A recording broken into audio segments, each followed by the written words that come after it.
Hey, I'm not feeling well today. I've got a bad tension headache.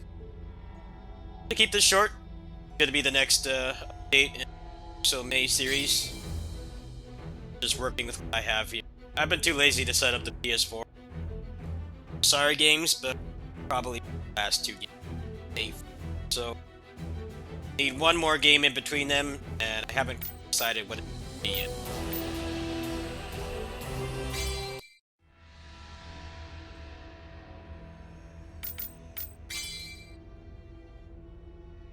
Let's just play a casual level here. Out the game for a bit.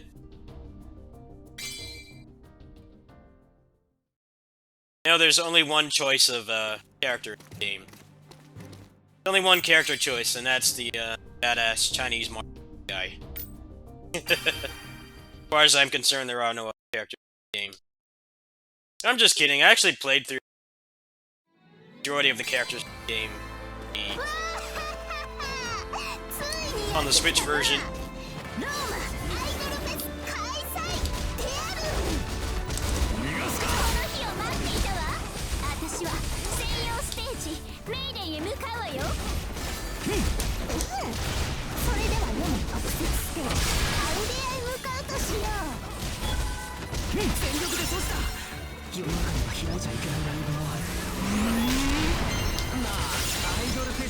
I did try the first iteration of this series, and I thought it was pretty terrible. This one was a lot better. The problem with this game is it has the problem that a lot of other Musou games have, where it's too easy to break. I actually cleared the hardest content in the game with, like, mid-game build. Nothing else was really challenging at that point, so kind of got bored of it.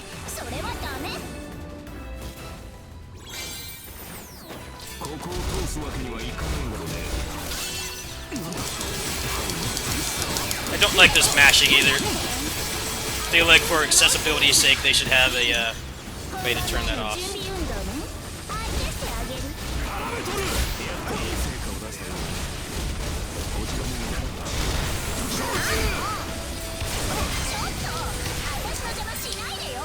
PC port for this game is really weird. To get above 60 FPS, you have to run it in borderless, which is really backwards.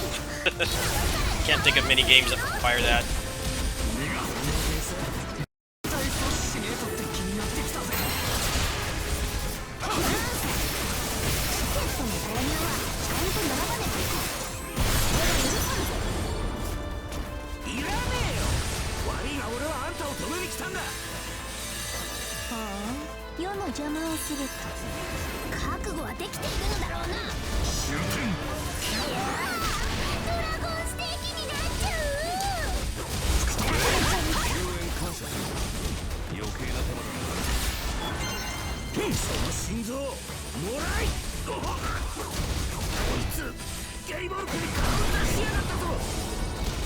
Port for this game had a lot of really random issues too, like dash wouldn't work when they first released it, so pretty much your only defensive option didn't work.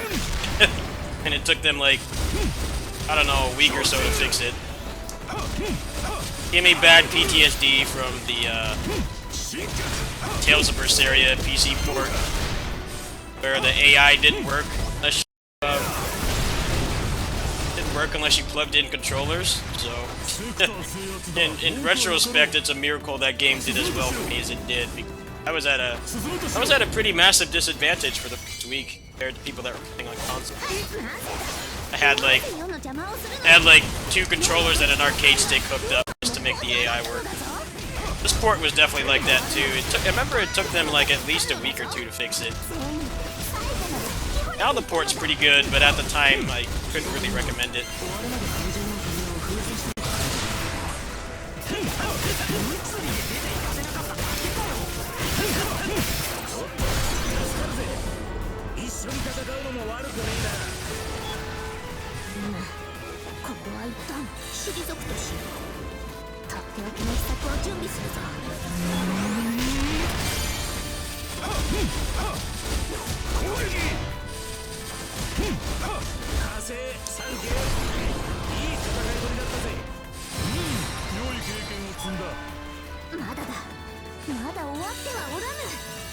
Last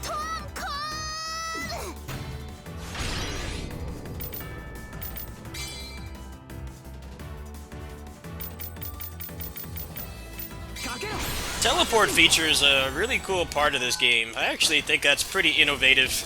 I think a lot of other Musou games could use that, because generally in a Musou game, once you get to this point, you pretty much have cleared everything, and you're spending a lot of time just walking to the next objective. I think it's kind of dumb to have it limited. I don't see the point in limiting it. But definitely adds an extra little strategic element to the game. How you use those teleports to get around.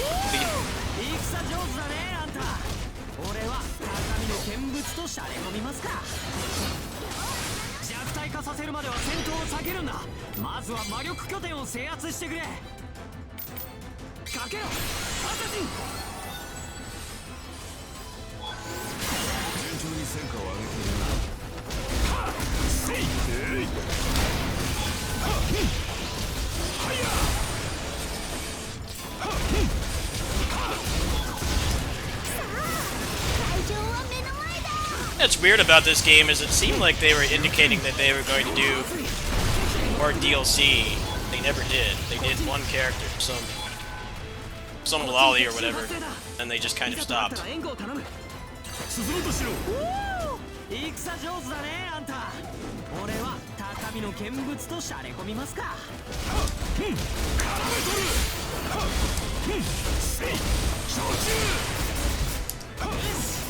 Combos in this game are kind of like not really that big. A lot of your big damage is going to come off ending the QTE.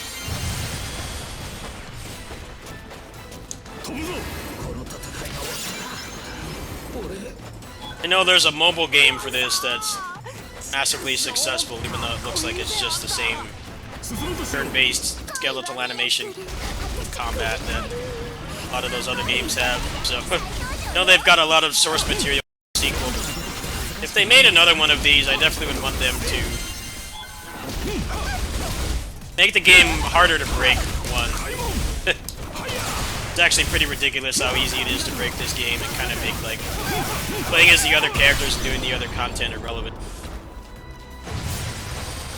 Definitely have a little bit more of a combo system, make the R1 attacks less sluggish, less reliance on QTEs to do damage.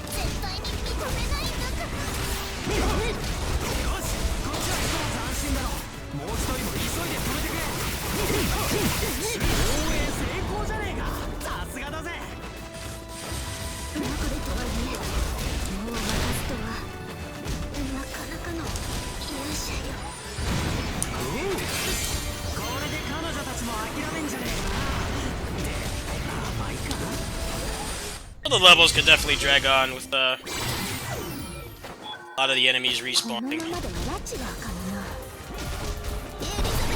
But it feels a little bit odd to limit how many teleports you can do when the teleports are like there to actually enhance the pacing. I don't understand why it's designed that way. At the very least, you should be able to earn more back by doing an objective. I think that's actually a very welcome thing to have in a Musou, instead of making you run around on a horse forever. Slowly sprint places. Just give you a teleport. The sector-based system in this game is actually really creative. Definitely eliminates a lot of those pacing issues this genre tends to have. You know, you've done all the objectives, and then the commander spawns on the other end of the map, and then looking at a couple minutes of, like, not really actually playing the game.